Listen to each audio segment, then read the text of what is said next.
तो ऐसा कि पिछले एपिसोड में हमने देखा था वांग लिंग फिलहाल अपने कंट्री जाओ वापस आ चुका था। अब आगे, अब ये जो कॉर्प सेक्ट था, ये जाओ कंट्री के भी एकदम नॉर्थ में था और यहाँ पर ठंडी इतनी ज़्यादा रहती थी कि इवन नासेंट सोल के कल्टीवेटर्स भी जाना पसंद नहीं करते थे। और यहाँ पर एक फॉर्मेशन था, तो अंदर में क्या किसी को दिखाई नहीं देता था। अब क्योंकि वांगलिंग का पावर लेवल अलग है और यहाँ पर ये पहले आ चुका है, इसलिए यहाँ पर ये पहुँच जाता है। अब ये गायब होता है और नीचे में से बहुत सारे टनल्स दिखते हैं और बहुत सारे केव्स। हर एक केव में कोई ना कोई कल्टीवेटर यहाँ पे कल्टीवेट कर रहा था। और पावर लेवल कुछ इसमें फाउंडेशन लेवल पे थे, कुछ कोर फॉर्मेशन और कुछ कुछ नासेंट सोल कल्टीवेटर्स थे।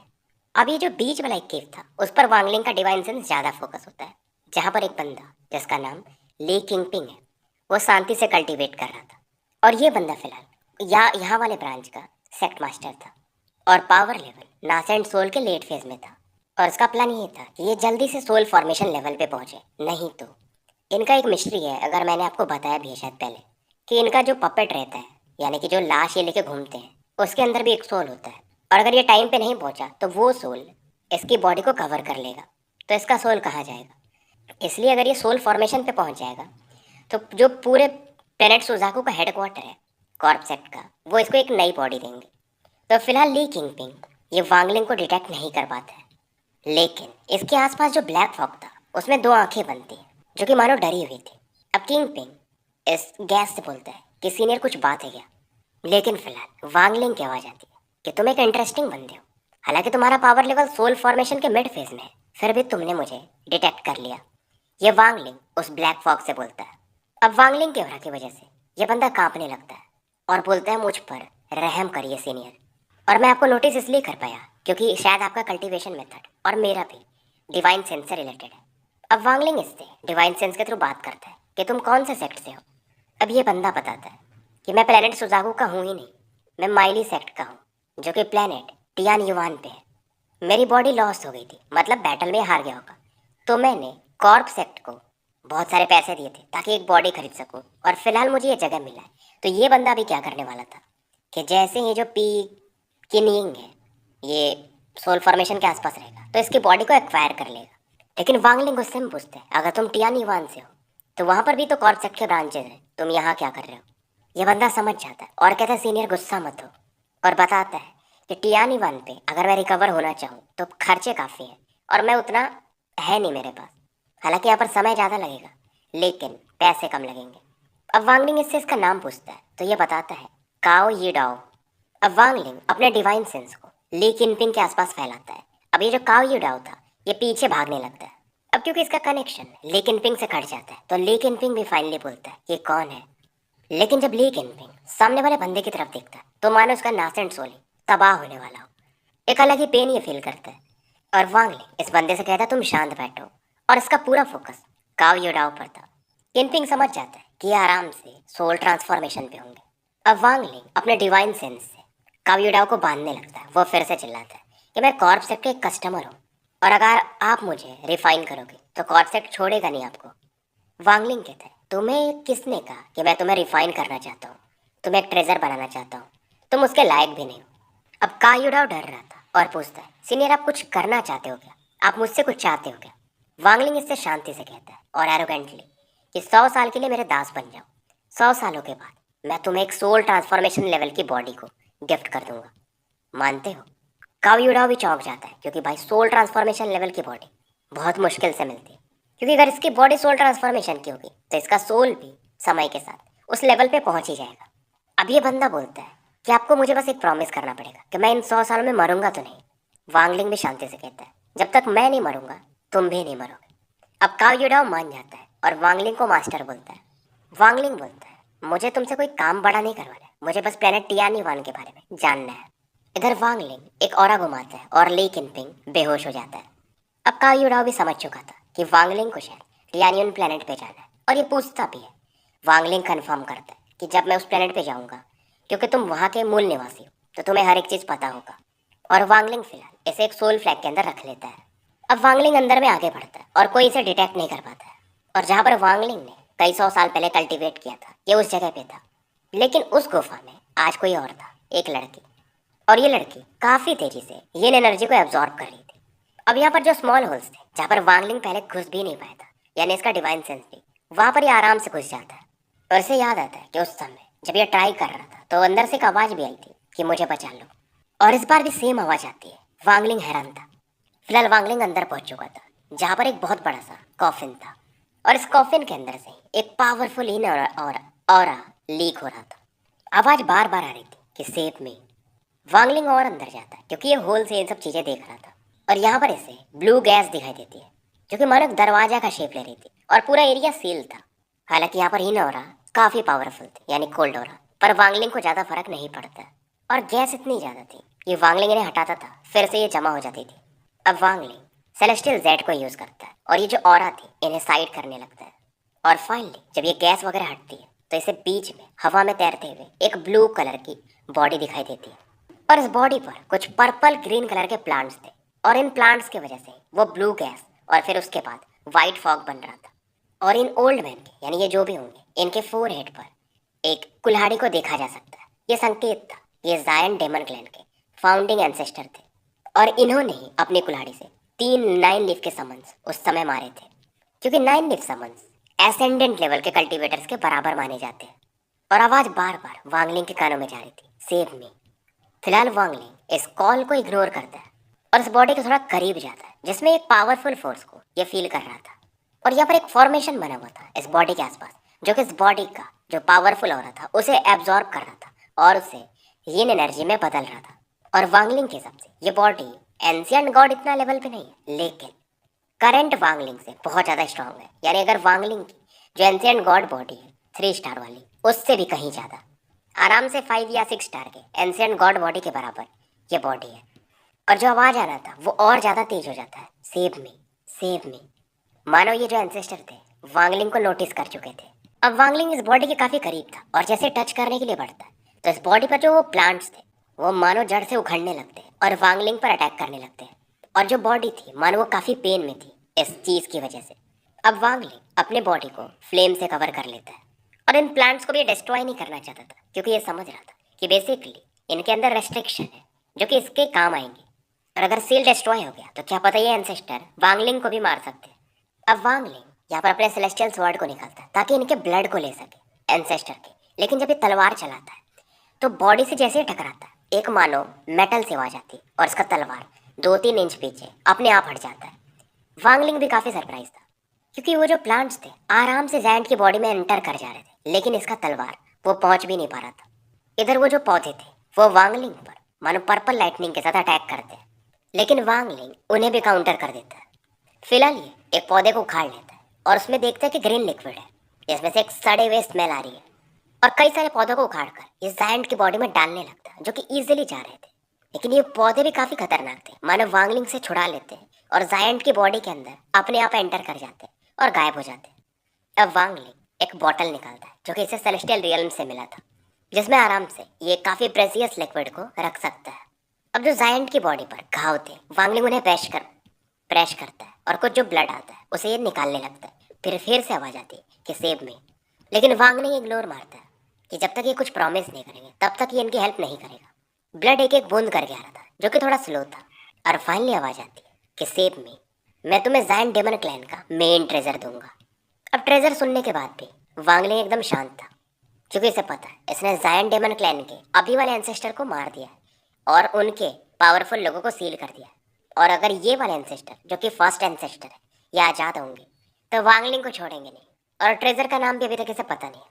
इधर वांगलिंग रेस्ट्रिक्शन फ्लैग को निकालता है क्योंकि ये जो एंसेस्टर थे इनका जो चेस्ट था वो भी इन प्लांट से भरा हुआ था, तो इन्हें ये ब्लॉक करता है ताकि और ब्लड निकाल सके। वांगलिंग अब और ज़्यादा ब्लड निकालने ही वाला था, तभी आवाज़ आती है फिर से कि मुझे बचा लो, अगर तुम मुझे बचाते हो तो मैं तुम्हारा सर्वेंट बनने को भी तैयार हूँ, और मैं तुम्हें अपने जायंट डेमन क्लैन का द हेवन ओपनिंग मेटल वो वाला भी ट्रेजर दे दूंगा, और मैं तुम्हारा माउंट बनने को तैयार हूँ। मतलब वांगलिंग को या शायद अपने कंधे पे उठा के घूमेंगे, कुछ वैसा ट्रैवल करेंगे साथ में। अब वांगलिंग थोड़ा ब्लड नहीं निकालता है, ये रुकता है, और जितना ब्लड इसे कलेक्ट करना था ये कलेक्ट कर चुका था। और वो एंसेस्टर फिर से बोलते कि मैं तुम्हारा माउंट बनने को तैयार हूँ, अब तो बचा लो, तुम चाहते क्या हो। अब वांगलिंग इनसे शांति से पूछता है कि आप हो कौन, और ये बताते हैं कि मैं जायंट डेमन क्लैन का ब्रांच लीडर हूँ, लीजी। और आवाज़ में मानो एक प्राइड था, अब वांगलिंग इनसे पूछता है आप यहाँ पर सील कैसे हुए। ये बताते हैं कि कॉर्प्स एक्ट की वजह से, कि जब मैं फॉरसेकन इमॉर्टल क्लैन से बैटल कर रहा था तो मेरे पीछे 2 11 लीफ समन्स पड़ गए थे और मैं हाईली इंजर्ड हो गया था। मैं वहां से भागा, लेकिन इस समय कॉर्प्स एक्ट ने एक मौका देखा। उन्होंने किसी दूसरे प्लेनेट के एक कल्टीवेटर को यूज किया और मुझे कैप्चर करके यहाँ पर सील कर दिया। और ये बोलते तो मुझे बचा लो, वैसे भी हम जायन डेमन क्लैन वाले किसी का माउंट बनते नहीं है, और जब हम बन जाते हैं तो हम कभी किसी को बेट्रे नहीं करते। अब ये बताते हैं कि तुम्हें स्टार कंपास के बारे में पता है। वांगलिंग हाँ में सर हिलाता है। और हमारी बॉडी स्टार कंपास के जैसी होती है, पर उससे भी ज़्यादा स्ट्रॉन्गर। अगर तुम्हें तारों के बीच में ट्रैवल करना है तो हमारी बॉडी से अच्छा कुछ भी नहीं है। वांगलिंग भी हैरान था, पर वांगलिंग इसे लगता है कुछ तो गड़बड़ है। अब इन्हें और ज़्यादा ये ब्लड निकालने लगता है। इधर एंसेस्टर फिर से बोलते हैं कि मैं तुम्हें अपने क्लैन का हेवन ओपनिंग मेटल भी दे दूंगा, मुझे बचा लो बस। और ये जो ट्रेजर है वो सेलेस्टियल ट्रेजर से भी ज़्यादा पावरफुल है। अब वांगलिंग पूछता है कि ये हेवन ओपनिंग मेटल क्या है, मतलब ये ट्रेजर है क्या चीज़। ये बताता है कि ये हमारे जायन डेमन क्लैन के फर्स्ट एंसेस्टर ने छोड़ा था। इसके 99 पीसेस हैं। अगर तुम इन्हें पूरी तरह से इकट्ठा कर लेते हो तो इससे तुम एंशिएंट गॉड का बैटल आर्मर बना सकते हो, और इसे तुम पहन लो, फिर तुम्हारी बॉडी अलग ही लेवल पे स्ट्रांग होगी। अगर तुम मेरी हेल्प करते हो तो मैं एक लोकेशन तुम्हें बता सकता हूँ, मतलब एक पीस तो तुम्हें मिल जाएगा। अब क्योंकि वांगलिंग ज़्यादा ब्लड निकाल चुका था तो ये काफ़ी वीक हो जाते हैं, और वांगलिंग को ये लगता है कि शायद ये समय निकाल रहा है, शायद ये कुछ करना चाहते हैं, और शायद जितना ब्लड ये निकाल रहा है एंसेस्टर को उतना फ़ायदा हो रहा है। वांगलिंग अब पीछे हट जाता है, रेस्ट्रिक्शंस फ्लैग को भी हटा लेता है, और ये जो पौधे थे फिर से इन एंसेस्टर को घेर लेते हैं। ये फिर से चिल्लाते हैं कि तुम मुझे बचा लो, मैं तुम्हें जायन डेमन क्लैन के जितने भी लोग हैं यहाँ पर सबसे तुम्हें मास्टर बुलवाऊंगा, मतलब तुम सबके मास्टर हो गए। वांगलिंग कहता है मैं तुम्हें बचा नहीं सकता, क्योंकि उससे मुझे कोई फ़ायदा नहीं है, क्योंकि मुझे कोई ट्रेजर नहीं चाहिए, और तुम यहाँ पर रहोगे तो फ्यूचर में आके मैं और ब्लड इकट्ठा कर सकता हूँ। अब आवाज़ फिर से आती है कि तुम्हें मेरे ब्लड का काम है, लेकिन मेरे पास बोन मैरो भी है, उसका इसेंस है, वो तुम्हारे लिए ज़्यादा फायदेमंद है, वो भी मैं तुम्हें दे सकता हूँ। एक काम कर सकते हो, मुझे मत बचाओ, लेकिन एटलीस्ट जायन डेमन क्लैन को या फिर करेंट सुजाकू को मेरे बारे में बता दो। वांगलिंग यहाँ से अब निकल जाता है, और ये एंसेस्टर सोचते हैं थोड़ा सा और ये ब्लड निकाल लेता तो जो मेन रूट है इन पौधों का मैं अपनी बॉडी से निकाल लेता तो आराम से मेरा सोल यहाँ से निकल सकता था। और इनके मतलब पीछे में जो स्पाइन होता है वहाँ पर एक पर्पल फ्लावर था जो कि इनके पावर को चूस रहा था कहीं ना कहीं। और इस दौरान गुस्से में कहते कि कॉर्पसेप्ट वालों, मैं लेजी, जिस दिन मैं फ्री हूँगा तो मैं तो छोड़ूंगा नहीं।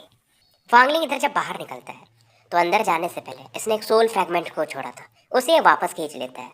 और इसने ये इसलिए यूज़ किया था ताकि इसका डिवाइन सेंस पूरी तरह से फैल सके, क्योंकि कॉर्पसेप्ट में एक ऐसी ऑरा है जो कि आपके डिवाइन सेंस को ब्लॉक कर देती है। अब इधर वांगलिंग बाहर निकलता ही है, तभी मानो एक ब्लू गैस वाला ऑरा इसकी तरफ पड़ता है, और उसके बीच में एक रेड कपड़े पहनकर एक बंदा इसकी तरफ बढ़ रहा था। और ये बंदा वांगलिंग से कहता है कि ओल्ड मैन की न्यू बॉडी तुम्हें कैसी लगी। और ये बंदा कहता है चलो कोई नहीं, 10,000 सालों बाद मुझे एक नई बॉडी तो मिली। और ये काफ़ी खुश था, अब मुझे मजे करने हैं, ऐसा ये कहता है। और फिर कहता है मैंने सुना है कि फेंगलुआन करके एक प्लेनेट है जहाँ की सभी फीमेल कल्टीवेटर्स काफ़ी सुंदर है, अब मज़ा आएगा। अब मुझे वहाँ जाना था उस समय बहुत पहले, लेकिन मैं फंस गया था यहाँ पे। तो ये वांगलिंग से कहता है कि जब हम यहाँ से निकलेंगे इस प्लेनेट से तो मैं उधर ही जाने वाला हूँ, तुम भी चलना चाहोगे। वांगलिंग कहता नहीं, और आप समझ ही गए होंगे ये कोई और नहीं सेटुनान है, क्योंकि सेटुनान ने वहाँ पर फोर्थ एंसेस्टर को भी फंसाया था, तो उनके ऑरा एब्जॉर्ब करके ये काफ़ी जल्दी रिकवर कर गए थे, और इनका पावर लेवल अब असेंडेंट लेवल पे आ चुका था। सेटुनान इस दौरान वांगलिंग से कहते हैं यार तुम बहुत बोरिंग हो, बस कल्टीवेट कल्टीवेट, मजे नाम की भी तो चीज़ होती है। तुम्हें पता है मैंने कल्टीवेशन क्यों शुरू किया था? मैं तुम्हें कहानी सुनाता हूँ। क्योंकि मेरे कल्टीवेशन का एक ही मकसद था कि दुनिया की जितनी सुंदर लड़कियाँ हैं सबको मैं चुरा लूँ, सब मेरी ट्रेजर हो। और इसलिए मैंने 4 सेंट प्लेनेट पे कल्टीवेशन शुरू किया था।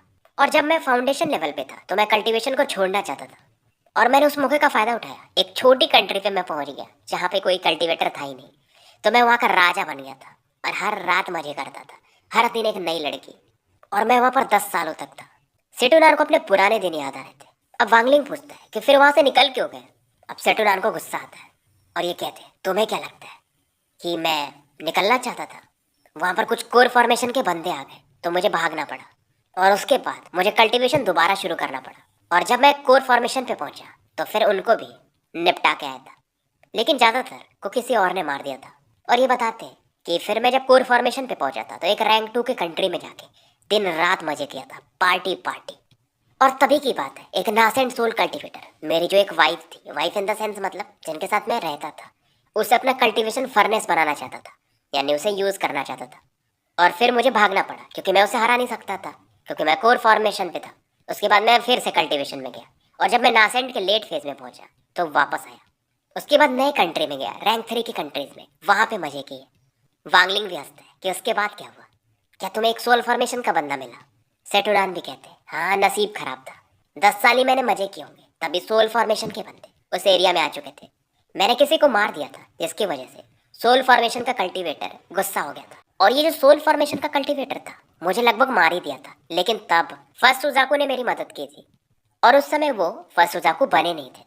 उनका नाम था ये वू याओ। और इस तरह से मैं फर्स्ट सुजाकू से मिला था।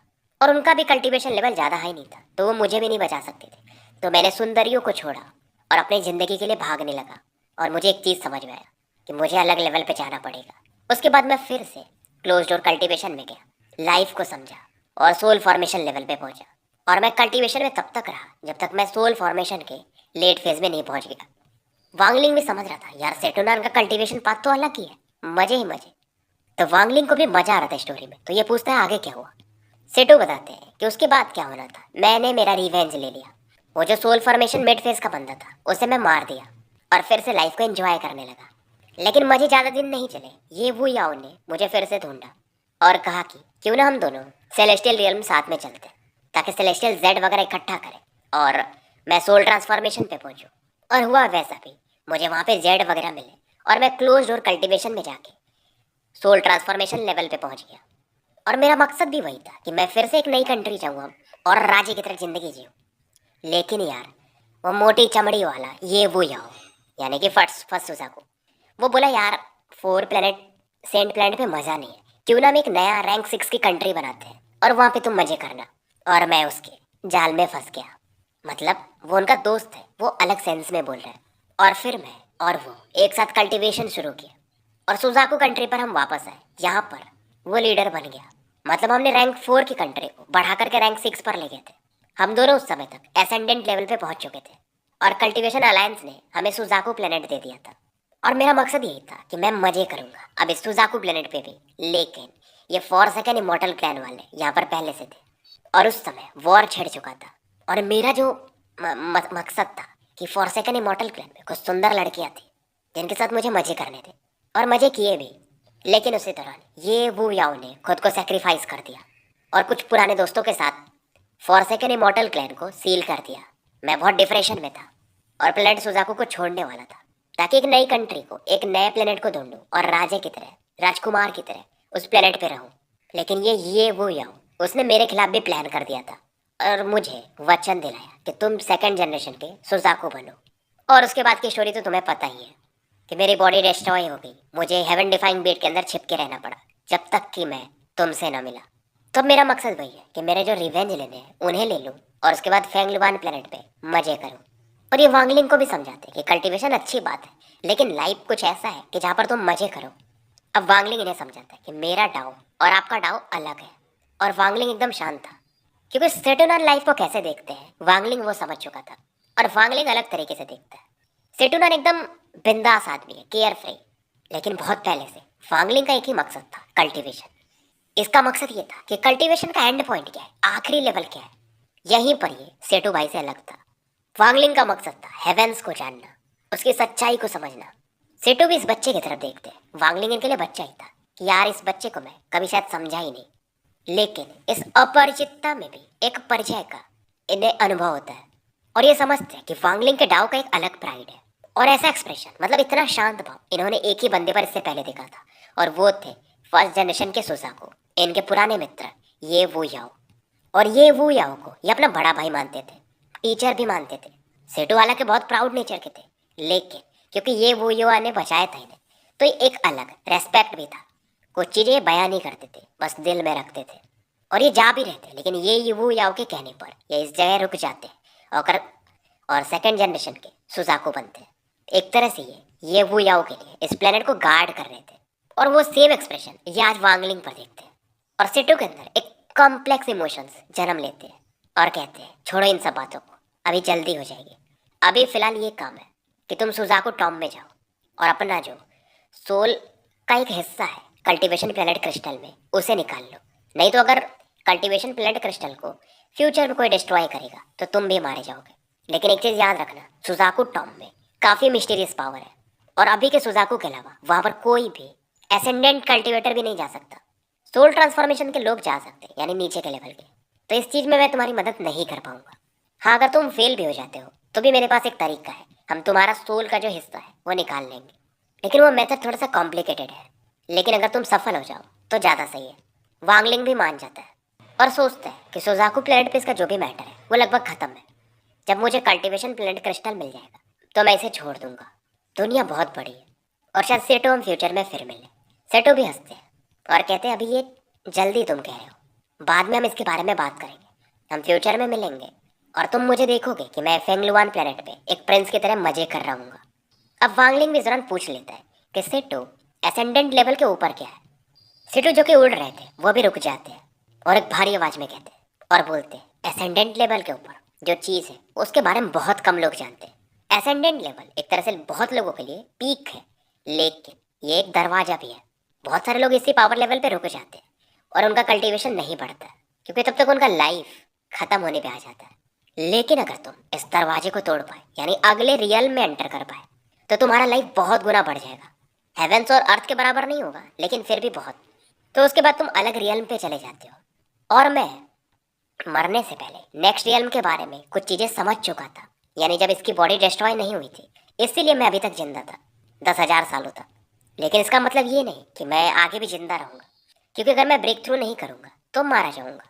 तो एक चीज़ मैंने कल्टीवेशन लेवल वैसे दूसरे चैनल पे एक्सप्लेन किया है, तो आप वहाँ पे भी देख सकते हो। तो की लेवल से लेकर एसेंडेंट लेवल तक ये एक अलग रियल है, इसे हम फर्स्ट रियल भी कहते हैं। वहाँ पर भी मैंने एक्सप्लेन किया है। उसके बाद सेकंड रियल शुरू होता है और सेटो ये भी बताते हैं कि तुम्हें अगर हेवेंस के रिइंकार्नेशन साइकिल से निकलना है तो जितने पावरफुल लोग उतना ज़्यादा पावरफुल हेवेंस का पावर, मतलब तुम्हें इस दुनिया से निपटाने का, लेकिन जितने कमजोर उतना आसान से निकल सकते हो। और वांगलिंग को इस दौरान जो ली मुआन को हेवेंस मैसेंजर लेने आता है उसकी याद आती है कि वो उतना पावरफुल नहीं है। और अब सेटो इस दौरान बताते हैं कि एसेंडेंट लेवल के बाद 3 रियल है निर्वाणा के, निर्वाणा शैटरिंग।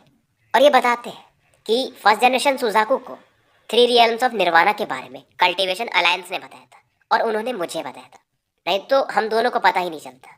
अब निर्वाणा शैटरिंग में जो 3 रियल है उसमें पहला लेवल है निर्वाणा स्क्रायर, दूसरा है निर्वाणा क्लींजर और तीसरा है निर्वाणा शैटरर। अब वांगलिंग पूछता है क्या यही पीक पावर है? सिटुनान कहते इतना आसान भी नहीं है, ये तो तुम्हारे कल्टीवेशन में सेकंड स्टेप है। लेकिन अगर तुम निर्वाणा शैटरिंग लेवल पे हो तो बहुत पावरफुल माने जा सकते हो, इवन कल्टीवेशन अलायंस में भी। और कुछ लोग ऐसे भी हैं जो कि निर्वाणा शैटरिंग लेवल के भी ऊपर जा चुके हैं। अब वांगलिंग इनसे पूछता है क्या तुम निर्वाणा स्क्रायर लेवल पे हो? सेटो हंसते हैं कि इतना आसान भी नहीं है और बताते हैं कि एसेंडेंट लेवल से निर्वाणा स्क्रायर में जाने से पहले 2 स्टेप तुम्हें और फॉलो करने पड़ते, मतलब 2 ब्रेक पॉइंट्स हैं जिन्हें यिन यांग क्लींजिंग स्टेजेस कहते हैं। और उस समय जब तुम एसेंडेंट से जब तक इन दोनों लेवल को पार नहीं करोगे निर्वाणा स्क्रायर लेवल पे नहीं पहुंच सकते। तुम्हारे डोमेन में तब चेंजेस आते हैं। फिलहाल ये चीज़ें तुम्हें भी नहीं समझ में आएंगी, बस इतना समझो कि एसेंडेंट लेवल से अगर तुम्हें निर्वाणा स्क्रायर लेवल पे जाना है तो तुम्हारे डोमेन में चेंजेस आएंगे, उसी को यिन यांग क्लींजिंग स्टेज कहते हैं। और मेरी बॉडी डिस्ट्रॉय होने से पहले मैं यिन क्लींजिंग स्टेज पे था और मैं ट्रैप हो गया तो कल्टीवेट कर ही नहीं पाया। लेकिन इस दौरान डोमेन की अंडरस्टैंडिंग मेरी काफ़ी बढ़ चुकी है और जब दोबारा मैं अभी कल्टीवेशन में गया ये नई बॉडी में, तो मैंने यिन क्लींजिंग स्टेज को पूरा कर लिया। बस यान क्लींजिंग स्टेज बाकी है और जैसे ही मैं उसे पूरा करूँगा मैं निर्वाणा स्क्रायर लेवल पे चला जाऊँगा। अब वांगलिंग पूछता है कि ज़ुकोजी का पावर लेवल क्या है, क्या वो भी इसी लेवल पे है? सेटू कहते हैं यार वो अभी एसेंडेंट के लेट फेज में है और वो क्वालिफाइड भी नहीं है कि वो यिन यांग लेवल पे जाए भी, लेकिन वो एक स्पेशल टाइप का एसेंडेंट कल्टीवेटर है। नॉर्मल एसेंडेंट लेवल के लोग लेट फेज के उसे नहीं हरा सकते। वांगलिंग में अंदाजा लगाता है क्योंकि उसके पास सुजाकू सील है ना, कल्टीवेशन अलायंस का। सेटू कहते सही समझे हो, क्योंकि उसके पास स्पेशल टेक्निक है और वो कल्टीवेशन अलायंस से उसे मिला है, मतलब सुजाकू उसको मिलता है। और सबसे पहले ये वो याओ को मिला था, इसे सुजाकू सील कहते हैं, जो कि हर नए सुजाकू को पास कर दिया जाता है। लेकिन इसे यूज़ करने पर तुम्हारा लाइफ स्पैन भी थोड़ा कम होता है जब तक तुम यिन यांग स्टेज पे ना पहुंच जाओ। अगर वहां पर पहुंच गए तो इसका इफेक्ट नहीं होता है, यानी तुम्हारी लाइफ कम नहीं होगी। लेकिन अगर कोई कल्टीवेशन प्लेनेट क्रिस्टल को यूज करता है तो उसका पावर लेवल काफी बढ़ जाता है। और इस दौरान ये सेलेस्टियल ट्रेजर्स के भी रैंक बताते हैं, लो क्वालिटी, मिड क्वालिटी और हाई क्वालिटी। और ये भी बोलते हैं यार उसके आगे भी, यानी सेलेस्टियल ट्रेजर के ऊपर भी पावरफुल ट्रेजर्स होते हैं जो कि निर्वाणा शैटरर लेवल के लोग शायद यूज करते हैं।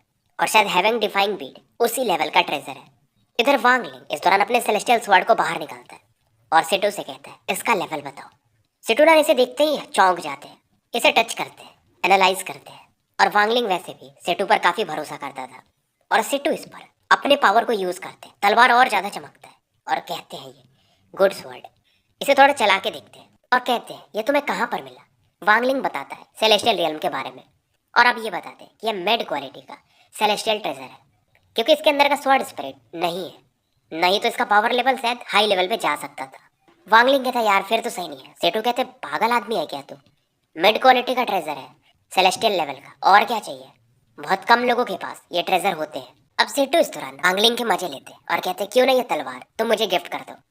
वांगलिंग देखता है कि सेटू क्या तुम सीरियस हो, पर सेटू इस दौरान ये तलवार वांगलिंग की तरफ फेंक देते कि नहीं नहीं रहने दो। और सेटू कहते हैं अगर किसी और के पास होता तो मैं चुरा लेता, लेकिन तुम अपने हो, जाने दो। बात ऐसी थी कि सेटू का जो बैग था वो किसी ने चुरा लिया था जब ये इनकी बॉडी डिस्ट्रॉय हुई थी, नहीं तो इनके पास बहुत सारी चीजें थी। तभी वांगलिंग कहता है यार ज़ुकुजी के पास बहुत सारे ट्रेजर्स हैं, पर सेटुनान कहते हैं कि वो ज़ुकुजी का ट्रेजर कम है और वो फर्स्ट सुजाको का ट्रेजर ज्यादा है, तो मैं नहीं ले सकता। और वांगलिंग इस दौरान बीच ट्रैप को बाहर निकालता है और सेटू से पूछता है कि ये किस लेवल का ट्रेजर है। अब जो सोल स्पिरिट था इस गॉड स्लेइंग कैरियट पे, वो एकदम काफी गुस्से में था और दहाड़ मारता है। सेटू देखते हैं और इनकी आंखों में एक चमक आ जाता है। तो स्टोरी यहीं समाप्त करते हैं।